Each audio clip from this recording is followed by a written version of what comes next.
Hey everyone, welcome back. My name is Joe Truemark and I am the Halo Enthusiast. Before we begin, I just want to say a massive thank you for watching this video. It means so much, and if you like the content, don't forget to subscribe and drop a like, as it would mean so much to me personally. If you are new to my channel, I recommend going back to my welcome video and watching that, as it will let you know where you are on my schedule. But if not, let's press on to the good stuff. Okay, so this video is going to be longer than the usual, but this is something that I wanted to spend a lot of time on to get right. A lot of what I talk about is pretty much my own opinion, but I have gathered these ideas a lot from what I have seen, read or heard, and I've come to these conclusions. I also speak personally and my own experience with Halo, but first off I want to say that the ideas I present are by no means beating up on current or old Halo. These are my personal feelings and thoughts, where I've thought about how something could have been cooler, or what if scenario that could have enhanced the games. I try to remember that we have to be respectful to each other, because something I dislike could be something that another gamer absolutely loves. I am grateful for the 343 team to continue current Halo, and they clearly have a very passionate and talented team, and I think for the most part they do an awesome job. However, I think we can all agree that the Halo franchise is in a bit of a strange place right now, with fans divided on so many topics. I'm going to be giving a broad analysis of where we are, so that we can discuss what made Halo great in the first place, where it is headed, if this is good, if this is bad, and what Halo needs to achieve, at least in my mind, things that will put it in good stead with fans and to bring in new gamers to the franchise and return it back to its former glory, and things that I would hope to see in Halo in the future. Some of these things will be crazy suggestions and maybe might not suit everyone, but I bring them to the table for the sake of discussion, to explore how Halo can innovate and be more awesome than it already is. So buckle up, because it's going to be a good one, and a long one. So let's talk about overview. Currently, the most recent game to release is Halo 5. Perhaps the biggest change in Halo we have seen is the switching up of the main formula of Halo. A lot of gamers are unhappy about this, as they believe that the core original concepts of the classic Halo FPS is what made Halo Halo, and any deviation is a diffraction or dilution of its original vision. With the addition of Spartan mobility such as Sprint, Spartan Charge, Ground Pound, Clamber, Stabilize and ADS sights, it has totally changed the second-to-second formula of classic Halo and morphed into what I and many others are now classing as new Halo. The mechanics had various gameplay knock-on effects, and modern Halo now plays at a super fast pace. Just as dramatic, we have seen a change in art style, which has enraged classic fans, seeing it as a change for change's sake, or 343 putting their stamp on the franchise now that Bungie has moved on to Destiny. The narrative and story has changed its tone and method of telling, and also some fans talk about changes and inconsistency with core characters and personalities. A big complaint is that understanding the main story is difficult without digesting a lot of expanded universe content, which not every gamer has the time or funds to do. We have seen the disappearance of split screen and the ability to host LAN matches on a local console or network without the aid of a Windows 10 PC or server. We have however seen Halo running at a smooth 60 frames per second, hit scan weapons in multiplayer matchmaking for a more consistent hit registration, and FPS experience. Multiplayer has been expanded with huge weapons and armor collection content and regular updates. A significant one was a 4K update for the Xbox One X that has made the game look amazing. We have seen bigger style game modes, for the example with the addition of Warzone, and with huge maps and large player counts in game. Also, care and attention has gone into the arena game modes which run alongside. Forge has seen a return in this installment, if not a little later than fans expected, but it is considered to be an achievement in the franchise, offering some of the most diverse and advanced customization seen in a Halo game. On a controversial point, we have seen the first iteration of the monetization of Halo in microtransactions, which can boost progression and give players an advantage. Although I would not say the game is pay to win, and there are some aspects of the system that I like, we could argue that it is ultimately an anti-consumer practice, as it borders on a pay-to-play system. But we will be looking at this more in depth later. I like to think that I've covered most of the core aspects of where I think we are in Halo right now, but I'm sure there are things that you are screaming at me that I have missed. But let's get into the main questions that I will seek to answer in this video.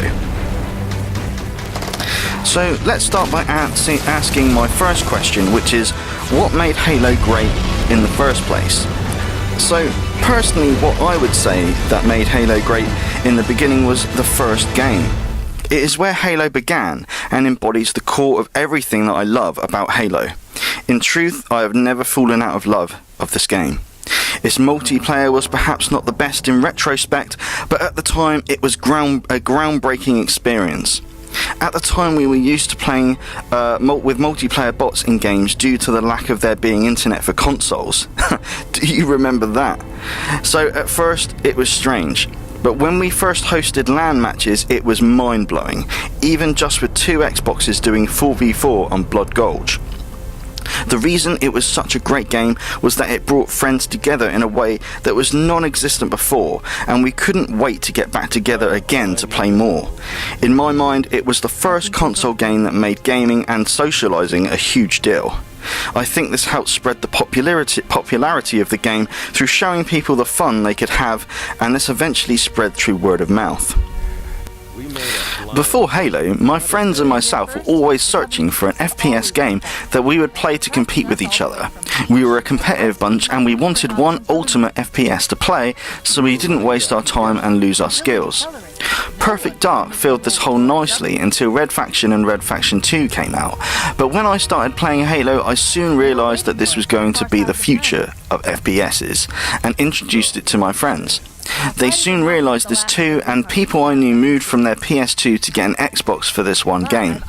In my welcome video, I mentioned that I got an Xbox originally for Star Wars games. Crazy how things turned out. So the real meat of this game is honestly the campaign. The first game is a complete game in and of itself. It sets the scene, introduces the universe, and plays out in the middle and comes to a definitive finale at the end. There could have been no more Halo games after Combat Evolved, and it would have been complete as a franchise. But of course, the community wanted more. It also eases the player into the campaign delicately, but also provides balanced difficulties when players want to push the boundaries and play it on harder settings. So that was my take on the first Halo, but now to take some more information from the internet. So just looking at Wikipedia, I just want to have a look and see what the internet says about Halo and the first game. So Halo has been praised as one of the greatest video games of all time, and was ranked by IGN as the 4th best first-person shooter made. The game's popularity has led to labels such as Halo Clone and Halo Killer, applied respectively to games either similar to or anticipated to be better than it. In Halo CE, it was considered to be a radical change in FPS mechanics and playstyle that would define the series, but led to changes across all modern-day shooters that would emulate some of its style. Mechanics. Health can be replenished through the collection of health packs scattered around the game's levels, but the game's introduction of a regenerative shield mechanic represented a departure from FPS games of the time. In contrast to the large weapon inventories of contemporary FPS games, Halo players may carry only 2 weapons at once, calling for strategy when managing firearms. Halo departs from traditional FPS conventions by not forcing the player character to holster his firearm before deploying grenades or melee ranged blunt instruments. Instead, both attacks can be utilized while the gun is still equipped, supplementing small arms fire. Halo lacks artificially intelligent game bots and was released before the launch of Xbox Live online multiplayer service. So therefore LAN parties are needed to reach the game's 16-player limit. a setup that was a first. It was a first for a console game, but was often deemed impractical by critics. Aside from this limitation, Halo's multiplayer components were generally well received by critics, and it is widely considered one of the best multiplayer games of all time. So that wraps up Halo 1. So where do we go from here? So it's obvious that we must press on, and let's take a look at Halo 2. Okay, so on to Halo 2. So personally, for me, Halo 2 was anticipated to be something that would be superior to the original Halo, but I personally felt this game fell short in some ways. I felt the game headed in the right direction to make the game a tighter experience in terms of mechanics and multiplayer. However, things I disliked about it were numerous. I disliked a change of the Master Chief's armour. I absolutely loved the original armour and believed that that should have remained, but I will explain why later. The exclusion of the assault rifle, and I was extremely disappointed in the change of the frag grenades, and utility and appearance of the shotgun. I was also disappointed in the treatment of the original plasma rifle with a considerable nerf and the absence of the original style CE pistol. I also strongly disliked the fact that health packs were done away with. So yeah, a lot of things I disliked. But you can't take away the fact that the multiplayer was much more balanced in Halo 2 and was a much tighter experience. While also not forgetting it was the game that kicked off Xbox Live in a massive way. It still contained all the great functionality of split screen and LAN matches. It was still extremely fun to play and contained the main formula of the first game that made the golden triangle of Halo gunplay so exciting. One way that I do feel that it transcended CE was it raised the bar by adding a dual wielding mechanic that to this day no other game I feel has done as successfully, even Halo 3. I do feel like the story and cinematics were good, but it felt a bit rushed, and the story just dived at the end into a jarring cliffhanger that just didn't really seem appropriate considering the build-up of story and narrative. It is pretty obvious a more ambitious ending was meant to be, but I think because of the studio's well-known time constraints and eager fans led to this unfortunate situation. So, that was my small take on the second Halo, but now to some more official information. I say official. Just looking at the internet, just looking at Wikipedia again, we've got some more information here on what it says about Halo 2. So let's have a look and see what it says. A common complaint regarding Halo 2's online play was widespread cheating, which began occurring almost immediately after the game's release. Users exploited bugs in the game and vulnerabilities of the network to win ranked matches and thus increase their matchmaking rank. In order to ship the game, Bungie began paring back their ambitions for single and multiplayer parts of the game. Chris Butcher commented, "For Halo 2, we had our sights set very high on networking. Going from having no internet multiplayer to developing a completely new online model was a big challenge to tackle all at once, and as a result we had to leave a lot of things undone in order to meet the ship date commitment we had made to our fans."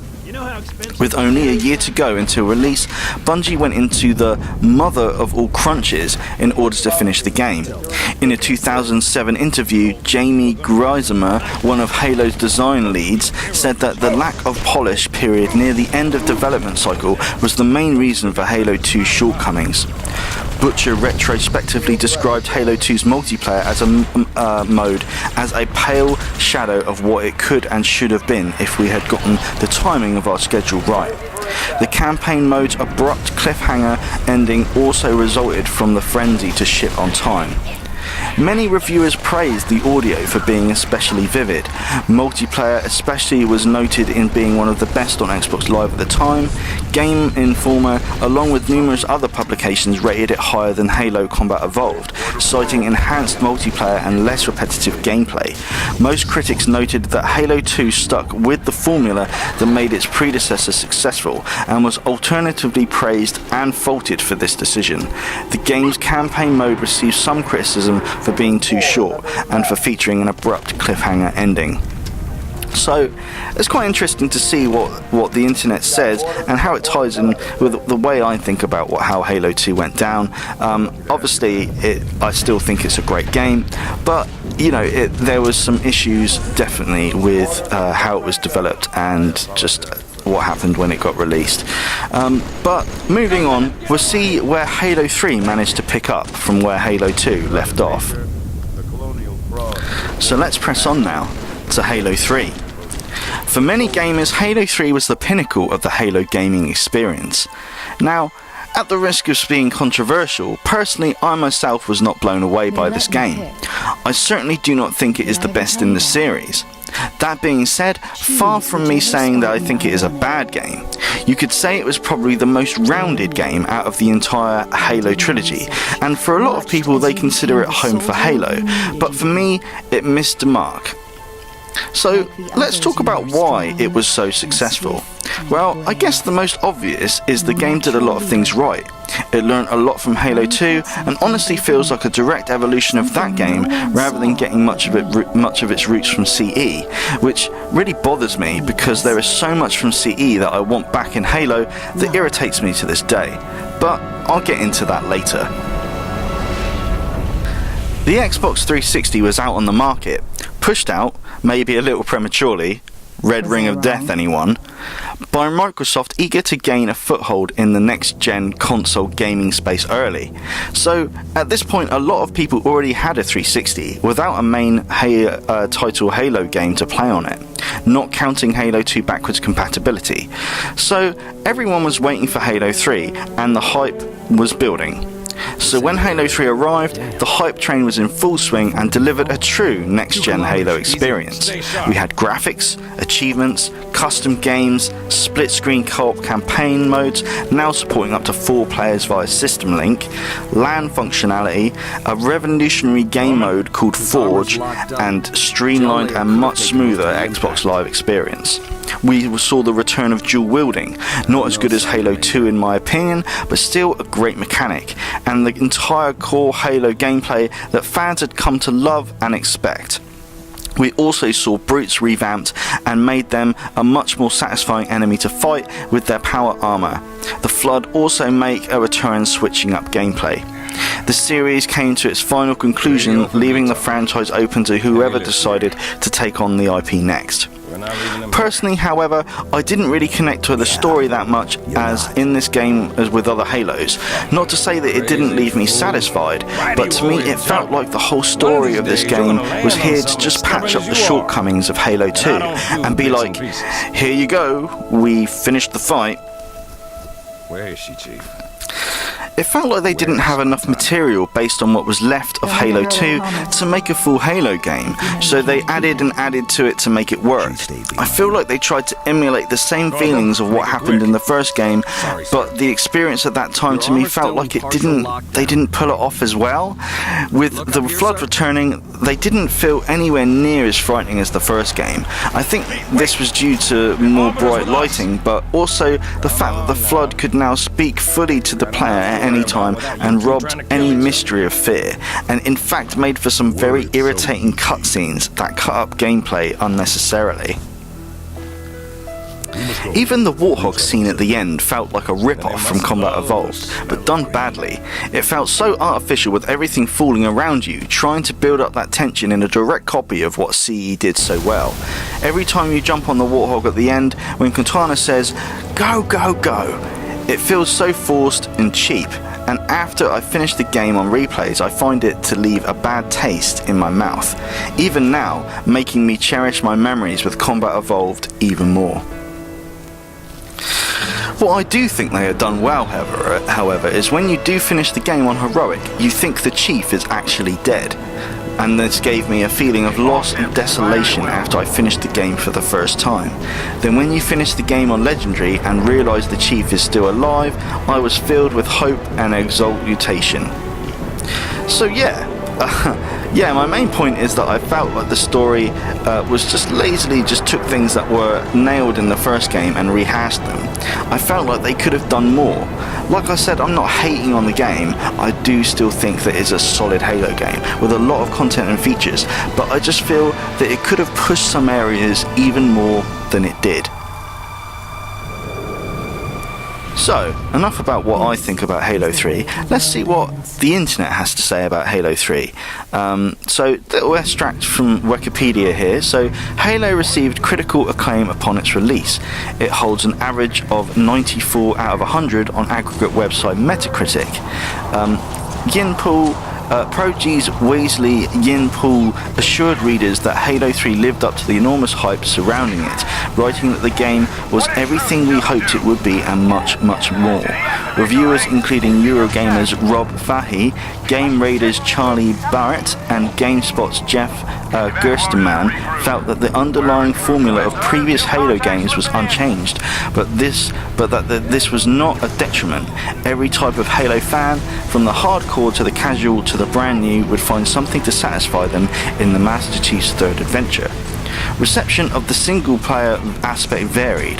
Gerstenmann, GameSpy's Gabe Grazzani, and Goldstein maintained that the campaign was too short, especially on easier difficulty levels or with 3 additional players in co-op. Goldstein was highly critical of the 8th level, stating the penultimate chapter is so bad, just thinking about it puts a rotten taste in my mouth. The New York Times' Charlie Herald said that the game had a throwaway plot and Total Video Games judged the single-player aspect ultimately disappointing. Goldstein and Steve West of Cinema Blend thought a part of the game's story was lost by not having the Arbiter feature as prominently as the character was in Halo 2. So again, interesting to see what Wikipedia says in that regard. Kind of similar in some way to what I said earlier, but again, as I said with Halo 2, you know, it's not a bad game. It is a very, very good game. I just think that it could have been even better. So anyway, enough about Halo 3. Let's move on to another game which is, well, I think well loved by fans. We're going to be talking about Halo Reach. So, now we're talking about Halo Reach. So personally to me, Halo Reach was a triumph in the Halo franchise. The game was an unbelievable attempt at reaching the glory days that made CE so great on the original Xbox, while modernising mechanics, but mostly still keeping to the same Halo formula. I wouldn't go as far as it hitting every itch that I wanted scratched, but it was made such a damn good attempt that I find it hard to criticise it. Reach featured pretty much everything players had come to expect in a Halo game, but also included probably the best iteration of Firefight to date, considering that you had to buy ODST previously if you wanted to scratch that Firefight itch. Halo Reach came with a firefight that was fully customizable, which is basically a complete game in and of itself, shoved into an already game mode rich title. Value for money and replayability here is just overwhelming. As a Halo fan, I personally see Reach as an essential purchase just on that alone. However, Reach was controversial due to the inclusion of loadouts and armor modifications. Some players would argue that they were almost game-breaking. Personally, I really loved the variation and always found that there was a way of countering someone else's ability. But to be honest, I mostly stuck with Sprint. After playing Battlefield games, it became a new norm for me. Reach also included in Halo for the first time bloom on weapons. Now I understand this is somewhat of a lore thing, but it could have also been an attempt to draw in players from Call of Duty and other popular shooters.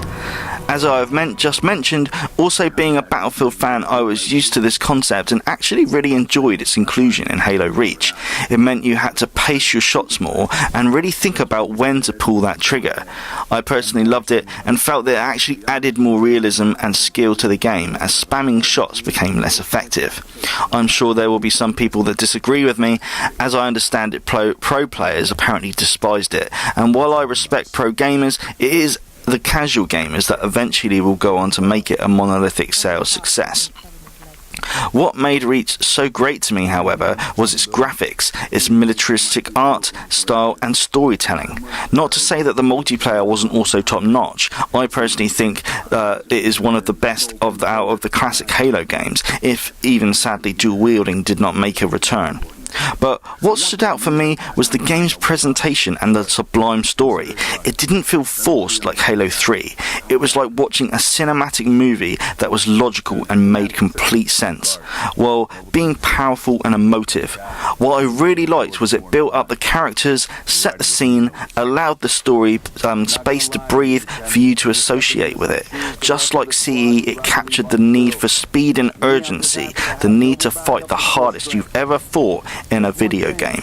And personally think most importantly it captured the essence of how Halo began, which is essentially about being a survivor against impossible odds, and the final mission basically is an embodiment of what the entire game and what Halo is about: fighting to save humanity whatever the cost. Absolute genius. Okay, so now to talk about where Halo has gone wrong. So, where has Halo gone wrong? The Halo series seems so monolithic and so unstoppable. At one stage it was hard to see it ever slowing down. But alas, gone are the Halo killers. Gone are the games aspiring to capture the magic that Halo once had. Instead, some people think that Halo has killed itself from the inside. Well, that's one view. I personally think that 343 have undoubtedly made missteps, which I think even they will fully admit, but let's take a closer look to analyse what has happened and what can be done, and also to provide some narrative as to what could have been done. But first, let's talk about some data that I have gathered regarding the number of copies sold regarding various Halo titles. Now, my primary source of information is the VG charts, but I don't know how accurate this information is. So I'm just purely reading something that I've read online. But let's just dive into that, just so we can have some sort of idea. So, Halo Combat Evolved, the copies sold was 6.4 million as at 2009, according to VG charts. Halo 2 copies sold is 8.43 million as at 2009, according to VG charts. Halo 3 copies sold is 10 million in 2009, according to VG charts. So, looking at the other ones, I've taken from another website, which is VG Sales.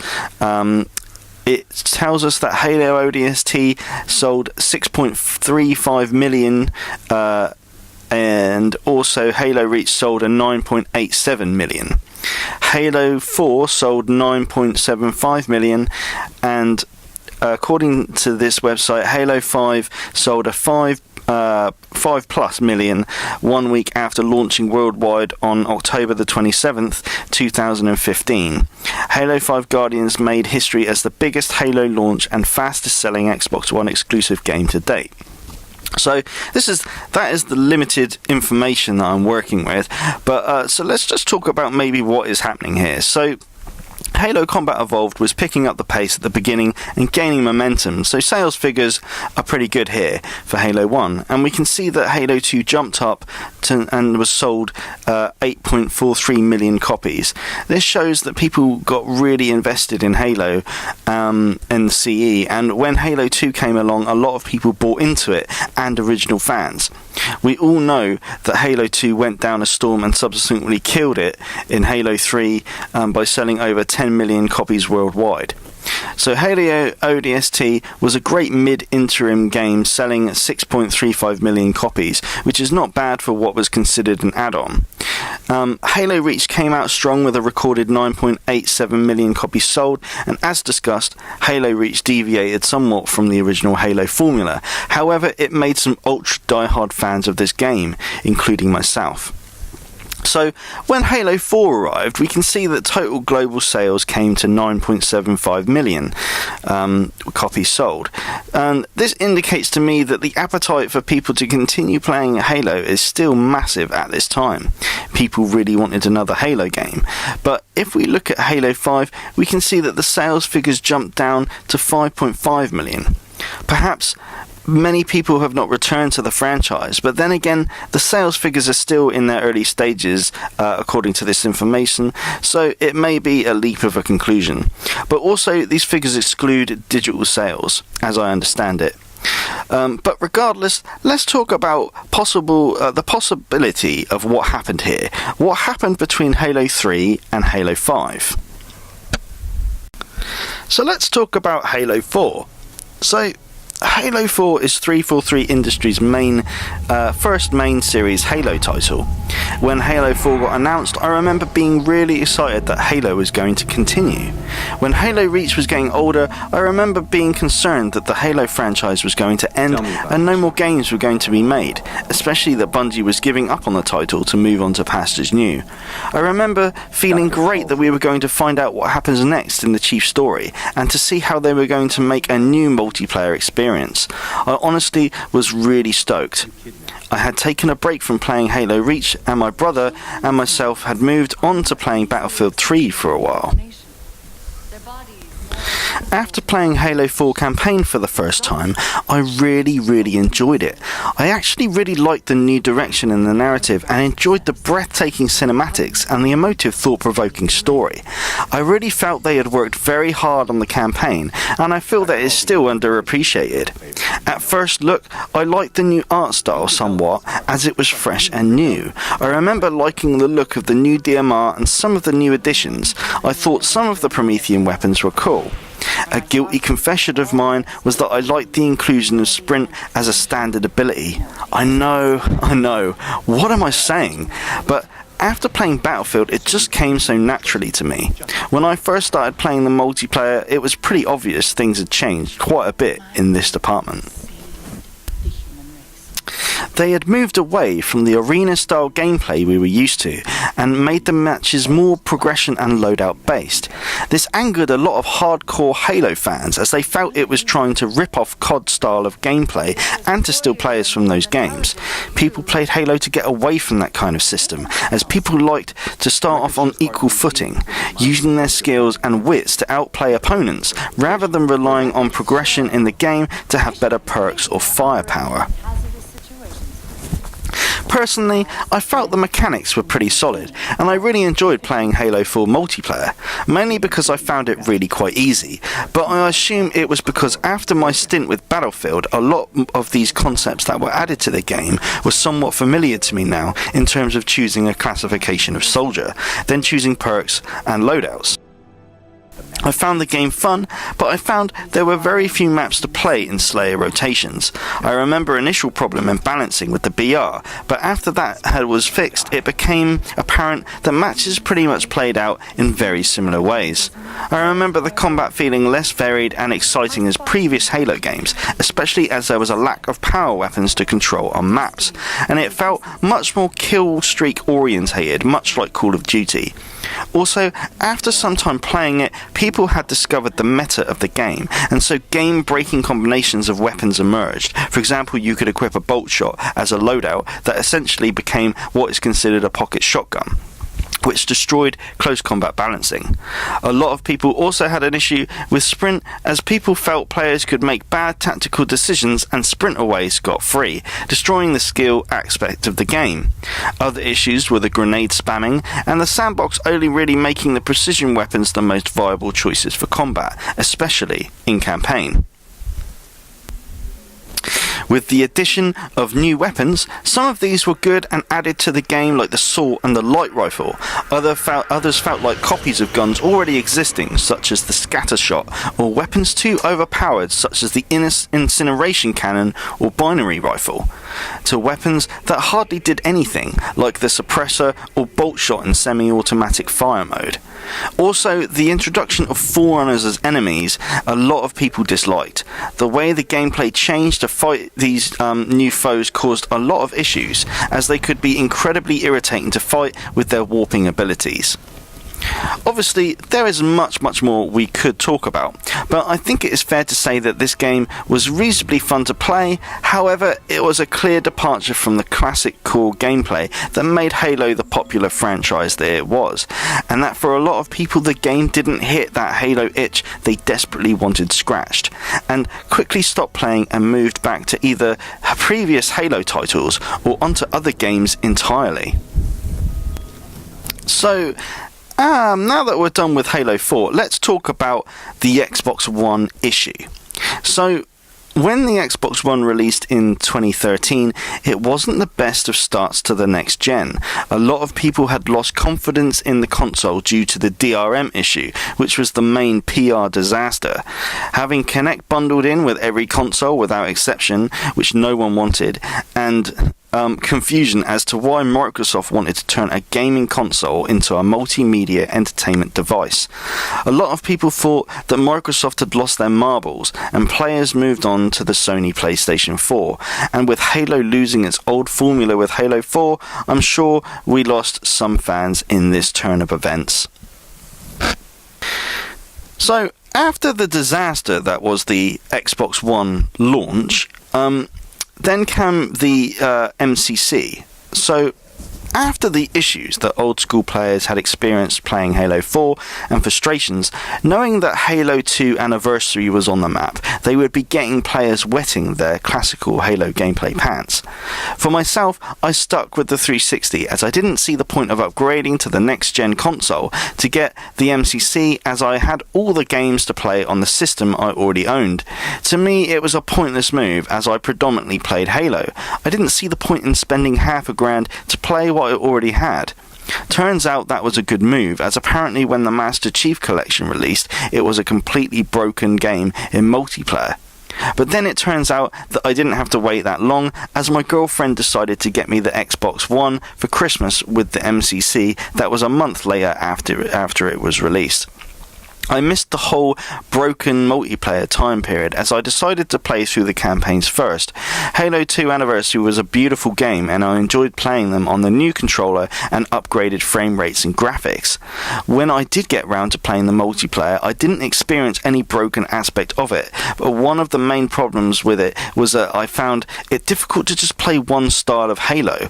All the games were mashed together in different playlists, which annoyed me. Just wanting to play one game was difficult, and so I quickly lost interest. Let's see what Wikipedia has to say about the MCC. So, at launch, many players experienced problems with online matchmaking modes. 343 Industries released numerous updates to address these issues.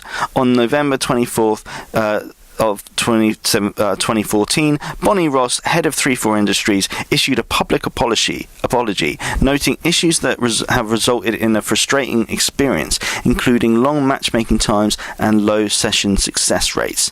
On December the 19th, 2014, Microsoft announced that as an apology for the issues, it would give a free month of Xbox Live Gold, a special avatar and nameplate, and a free downloadable copy of the Halo 3 ODST campaign to those who played the game between its launch in December 19, 2014. The campaign mode of ODST was released to the public on May the 30th, 2015, and with it 100 additional achievements. It is available to purchase separately to those who are not eligible for the free code for the add-on. So, after all of that, then came Destiny. So, Destiny had been around for a long time by the time I jumped into it, but a friend recommended it to me just after I got my Xbox One, as he had just got one as well. My Halo friends were giving up on the franchise at this point, so when I was playing Halo, it was mostly alone. With no new Halo game to play, we decided to play Destiny together.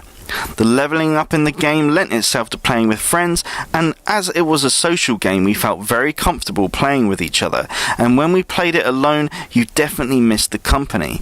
Destiny kind of sucks you in, as it is addictive with its leveling and loot system. I stopped playing Halo altogether because I thought the franchise was going down the pan. I felt that Bungie had created something special and unique and not seen on a console before. I felt like this game was the new future, and for a time, I guess it was. Destiny was without a doubt a monolithic success, but cracks began to appear. Soon it was pretty obvious that Bungie was milking gamers for as much as they could with each new expansion, and if you didn't pay, the game punished you for it. I had been playing Destiny consistently for about a year when Halo 5 came out in November, but I didn't get it until Christmas at the end of 2015. The only reason I got it was because my girlfriend decided to buy it for me, as I had always played Halo in the past. Left to my own devices, I was deciding to not get the game, and I didn't even bother to play the game until January 2016, thinking that it wouldn't be any good. I'm not 100% sure. I think a lot of like-minded gamers most probably thought the same. I have to say, however, that I was hugely mistaken, and as soon as I started playing the game, it was clear that Warzone was going to be my new addiction. So, where is Halo right now? Well, to do that, we need to talk about Halo 5. Halo 5 is a game that divides the community. Some things about it are so good, you can't help but admire 343 for some of the brilliant additions, but other parts are so abysmal that you can't help wonder how they ended up being there, and other aspects make you scratch your head wondering whether you like them being added or not. So maybe it is best to break Halo 5 down into 3 parts: the good, the bad, and the ugly. So let's start off talking about what was good in Halo 5. So I'm going to list these out into categories, but let's just start with the first. So arena gameplay. So arena gameplay has gone back to the equal starts that we expect in Halo, with the general mindset to achieve map and power weapon control. This was absolutely the right decision, as it gives back to the old Halo multiplayer formula, which most Halo gamers were upset with when Halo 4 arrived. 60 FPS, smooth and consistent. Everything feels great at this speed, and once you've experienced it, you don't ever want to go back to 30 frames per second. Lots of content. So, this is a slightly controversial point. At the end of Halo 5's life cycle, you can say that it has been completed and we have gotten lots of good things along the way. Custom games, file browsers and templates for Forge amongst the dozens of new recs in between. However, when the game launched, it was considered very bare bones and also missing some of the staple game types. Although I have put this in the good section, I really feel like this is a double-edged sword. What I do like is the inclusion of the rec system. Now, before you shoot me for promoting it as a good thing, if we take away the fact that it is tied into microtransactions and progression, if we look at it in isolation, I appreciate the vast creativity that went into producing the variants of the weapons and vehicles, and the fact that I can access these when I want to in-game, which gives me as the player so much more choice. I think they have done a great job to attempt to balance it. Not saying that it is not without its flaws, but I think for the first attempt at Warzone with this kind of system was a great effort. Also, as a player, it gave me something to strive for and to work at unlocking the collection. I hope to see Warzone return in future Halo games, but obviously improved and tweaked, which I will go into detail in another video. 4K graphics. On the Xbox One X with the correct monitor or TV, the game looks absolutely stunning. Just like 60 frames per second, you won't ever want to go back. Smooth gameplay? Enough said here. Forge. Halo 5 Forge is not without its issues, but has been considered one of the best forges in Halo, period. The things you can achieve in Halo 5 Forge has been mind-bending, and the community has stepped up their game and made some truly amazing creations. It's a great time to be a forger. Warzone. I have put Warzone in the good list because I absolutely love this game type.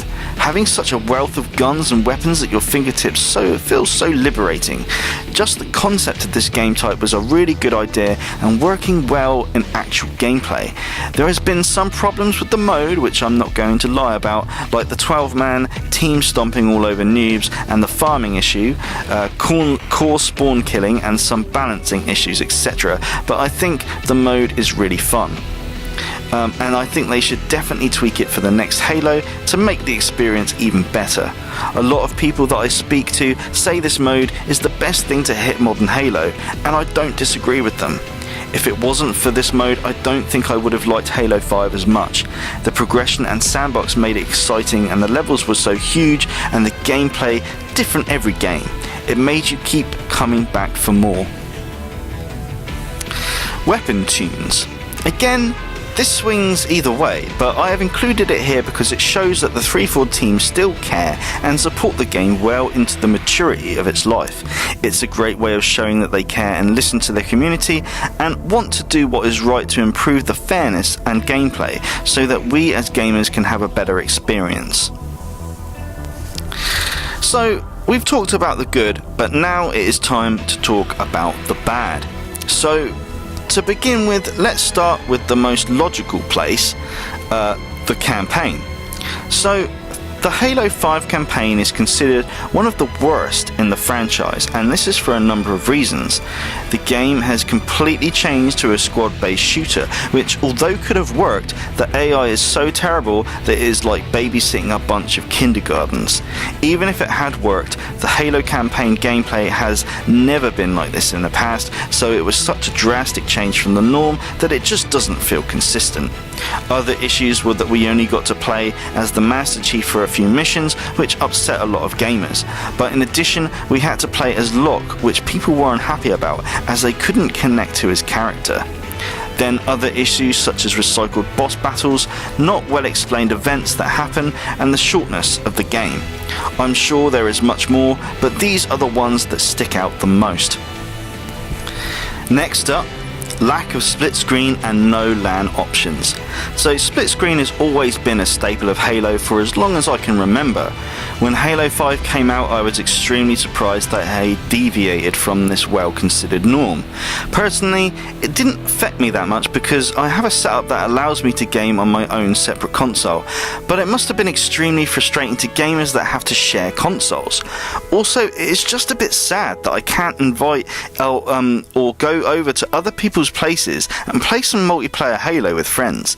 That was what was so iconic about the first game, was that it enabled gaming to be social with real life friends in close proximity, which brings me to the next element of this exclusion, is that at launch there is no option to host LAN matches between Xboxes. Why this is gone, the mind only boggles. I would have liked nothing more than to have that option, as LAN parties were some of the best memories of my childhood, with lag-free environments which were just a joy to play. Lack of game modes. When the game launched, it was understood that Big Team Battle and various other Halo game mode staples had not made the cut, such as Oddball, King of the Hill, and Griffball. This enraged a lot of gamers as they felt they had paid top whack for a game with only half the modes they expected, while Warzone rubbed salt into the wounds by touting to satisfy that BTB itch with a mode tainted by microtransactions. Bugs. Halo 5 has not been without its issues here with various bugs. Warzone Firefight and its AI is probably considered one of the areas most affected, but even though the Forge mode is great, this has been plagued with issues. Issues that I had experienced firsthand as I tried to make Forge content myself. Most of the time it appears that when a new update was available, this had the potential to break the game completely. I'm not going to list out all the bugs, but one I remember that had a huge impact on my playstyle was that they had to ban the Wreck Arc Light for an extended period of time because players were using it to quick core on Warzone in some sort of glitched cheat. Problems like this do sour the game experience and leave a lot of gamers frustrated. Heavy aim. Perhaps one of the most game-breaking issues Halo 5 has is that of heavy aim. What is heavy aim? The short version is that heavy aim is the problem that your aiming sensitivity will be different depending on what server you are playing on and where you are in the world. This means that you could sink hours after hours of practice into the game to try and be accustomed to a certain sensitivity, only to find that you can't aim quite as good as you could from one match to the next. For me, who likes to brush up on my competitive skills, I found this to be most infuriating. I don't know if I just sucked at a match because I was battling the heavy aim, the lag, or whether I just suck at that particular time. Halo 5, I feel, has been the most inconsistent in the aiming department over all the Halos. I would always feel fairly confident about my skills in other Halo games when I brushed up, but in Halo 5 I never really know how I'm going to play. To me, for a game focusing on esports, I felt like this was a pretty major problem that I definitely don't want to see in a future Halo game. They released a patch for this problem a while ago, but to me it still doesn't really feel like it's been fixed. I could be wrong. Lack of developer-made arena maps, especially BTB. So a lot of people complain about the Forge cookie cutter maps. There is no denying the beauty of developer-made maps. When Mercy was released, a remake of Halo 4's Haven, it was beautiful without compare. A lot of players are resentful that the arena mode feels sidelined, with the Warzone maps seeming to get all the attention because they are trying to funnel players to buy the Rex. For the record, I personally don't mind either way, and I'm happy that we at least get some modes to play that will exclude microtransactions. They went back to the standard Halo formula to keep arena in, and in some cases the Forge maps can play better than the developer made, so I think it's half a dozen or one of the other, but I include it here in the bad because it rubs most Halo players up the wrong way. The skills system reported to have issues. So, people have complained long and hard about the skills system in Halo 5. One of the issues people have reported is that when you get to the higher tiers of rankings, because people can't seem to find matches, they create Smurf or Scrub accounts to find matches, and then you end up getting destroyed by players who are better than their current rank. Players have also thrown matches to be ranked down for a whole season so that they can find easy games, and a lot of people feel like they are either carrying their team or in the next match get completely annihilated. Quitting seems to be rife, and it just seems overall inconsistent. Players seem to prefer the Halo 3 ranking system for matchmaking ranks. Less solo player friendly. This seems to be an agreement between players that team shot and teamwork is absolutely necessary to rank up in this game. I personally would say that this is true.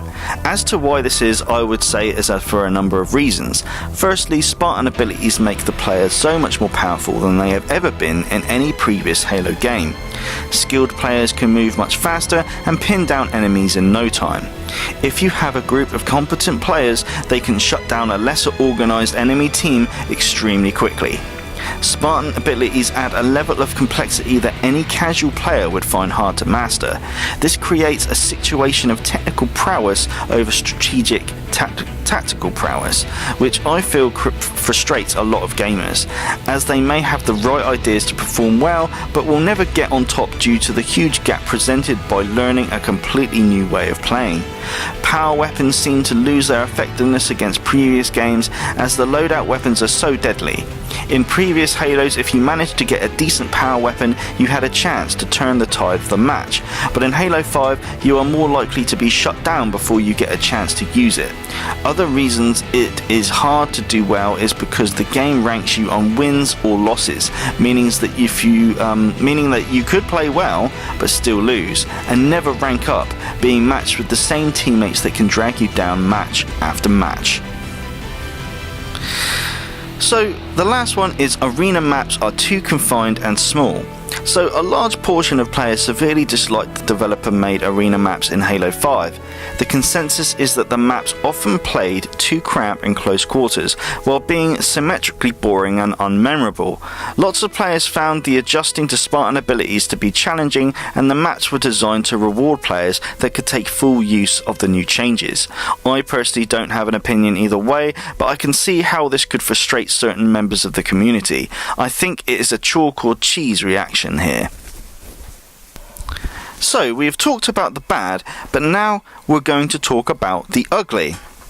So let's kick this off with one that I think is quite prominent in the community, which is the new art style direction, and the hundreds of armor wrecks that are poorly designed. So Halo 5's art style dramatically changed when 343 took over. This upset quite a lot of older fans of the franchise, seeing change for change's sake. A lot of Halo designs have become iconic. I'm not afraid of change, but I personally would prefer to see new things added that are cool and awesome, rather than old things being completely changed. For example, I enjoyed the inclusion of new weapons or vehicles such as the Mantis and the Wasp, but I dislike that weapons such as the shotgun and Pelican, or even the armor designs, have changed so drastically. Don't get people started on the colour of the undersuits, for example. I understand that it is considered quite the hot topic. New abilities that divide people's opinions. So now we get to Spartan abilities. Now things get really interesting. With the inclusion of advanced mobility, this has effectively split the community on how gamers enjoy playing Halo. Personally, myself, I find it difficult to really decide which way of playing I prefer.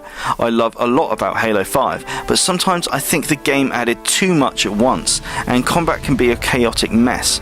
I would be lying if I didn't romanticize about moving back to a more classic style era, but it would be selfish of me to impose the changes I want to the game, because who gets to decide which abilities or changes should stay and which should go? Maybe we will look back on Halo 5 one day and think that it was a multiplayer masterpiece. We just couldn't see it. But I can't help thinking that Halo 5 just needs to have some of its mechanics tweaked to be the best gameplay performing Halo game, which is why I refuse to give up on it. Also, something about the changes keeps me playing. Sometimes I hate it, but most of the time I really am having a blast. Sprint. So, Sprint has made an appearance since Halo 4. This is such a hot topic to Halo fans. I find that people either love it or hate it. Honestly, I don't know what the right decision is here. I can understand why people don't want it included, but on the other hand, I'm one of the gamers that really enjoys its inclusion. It's hard for me to admit because Halo CE is my all-time favourite Halo game. But if you asked me if I want Sprint in that game, I would say no. It is another further issue that divides the community because its inclusion is a base trait that changes the moment-to-moment formula of gunplay, and for a lot of people that decides whether the game is fun or not. Armor mods. So armor mods have made an inclusion since Halo Reach, but have changed the way we play Halo subtly. I assume their inclusion is either to enhance specialization or to encourage long-term players to have an advantage. In Reach, armor mods were still considered an equal start, considering your opponents would choose the same loadout as you. However, when we hit Halo 4 and Halo 5 is when the mods became linked to progression and the grinding out of the game. I assume this is to make players feel happy about spending time with the game to have an advantage over other players. Whether this enhances the game or whether this adds to the more annoyance is debatable. Some players may love the use of different abilities and options that they bring, where some players may dislike such learning curves and diversities of never knowing how to play against opponents with game-breaking abilities. Weapon tweaks. So, I include the weapon tweaks and tunings here again in the ugly because it can cause a rift between people who welcome the changes and people who became accustomed to the sandbox at launch. Some people love the new changes and welcome the longer time to kill on some of the loadout weapons, but also a lot of people that had become used to how the weapons and the way that they worked from day one were in for a hard time. I know that some players straight up quit playing the game when the BR changed. Halo 5 is so fine-tuned and the gameplay is so fast that any minor change has major consequences on the moment-to-moment action. Loadout weapons are too easy to use. Lots of old school fans were unhappy about the low time to kill on loadout weapons compared to other older Halos. A longer time to kill on loadout weapons is generally considered to be more skill based due to players having to have more consistent aim. I don't necessarily disagree with that argument, but then I'm not sure I agree with it either. One thing I do think, however, is that it seems to mess with how important power weapons are in gameplay, and that is something that for me messes with the classic formula of Halo. We will be be discussing this later. Lots of weapons considered redundant in the sandbox. I personally like the variation of Rex in Halo 5 sandbox, but a lot of players felt that a lot of those extra weapons were unnecessary and were there to provide a progress barrier to the better weapons in the system. Although I think this is somewhat true, I think on a whole the system is reasonably balanced. Sure, it could do with some tweaks. I have a couple of suggestions myself, but this is something that really irritated a lot of players. Microtransactions and pay to win or play. So microtransactions have now become a thing. They could be here to stay, but one would hope not. Microtransactions have become a prominent blight on the console gaming scene since this generation, at least in a more loot box, predatory, anti-consumer kind of way, rather than a DLC sort of manner. But I put this in the ugly pile because some, including myself, don't really want to see this kind of practice continue. But I wonder if there is a middle ground. Halo 5 seems to handle microtransactions in a way which was not necessarily pay to win, but it certainly makes a difference to your game experience without all those tasty wrecks, admittedly at a price. So what is the solution? Well, rather than get into that here, I will tackle this on another video. So, asking the question again, where is Halo right now? So, we can see that fans are divided on a lot of issues, but if we had to list them, what are the biggest? So pretty much, people are divided into two main camps of Halo. People who prefer classic Bungie games, and people that prefer modern 343 games. However, sometimes they will cross over, but they are mainly broken down into these two major issues: classic movement and modern movement mechanics. So sprint, Spartan abilities and ADS sights. But there are other issues such as that will divide the community, such as art style, stories, microtransactions, warzone issues, and loadouts versus same starts. I'm sure there are more. I also think it is worth mentioning Halo Infinite as where we are with Halo, because it is hoped that this game will unite the fanbase by bringing back what fans hope and expect of the franchise. How this happens, we can only speculate. We are given a taste of the E3 trailer with some small details released in live streams, but wholly we don't really know how the game will deal with a lot of the most important issues that the community have concerns about. So, in asking the final question, what could have Halo done different, and what does it need to be to captivate new and old Halo gamers to return the series to glory? So, this is the grand finale, the big words and the bold statements. This for me is an ongoing question, while I find ongoing answers in a bid to answer this question. Welcome everyone to the Halo Hope series. In the next series of videos, I'll be asking this question, but I will be coming up with ideas and enthusiastic proposals on what could make Halo more interesting, better and innovative. I will try to explore every aspect that people dislike, solutions that could fix issues, or brand new additions that could be great to fantasize about.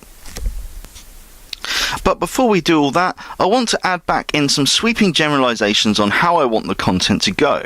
So I intend to talk about story and lore, what I think about the stories, the characters and the events, what I think could be cool additions or things I would like to change.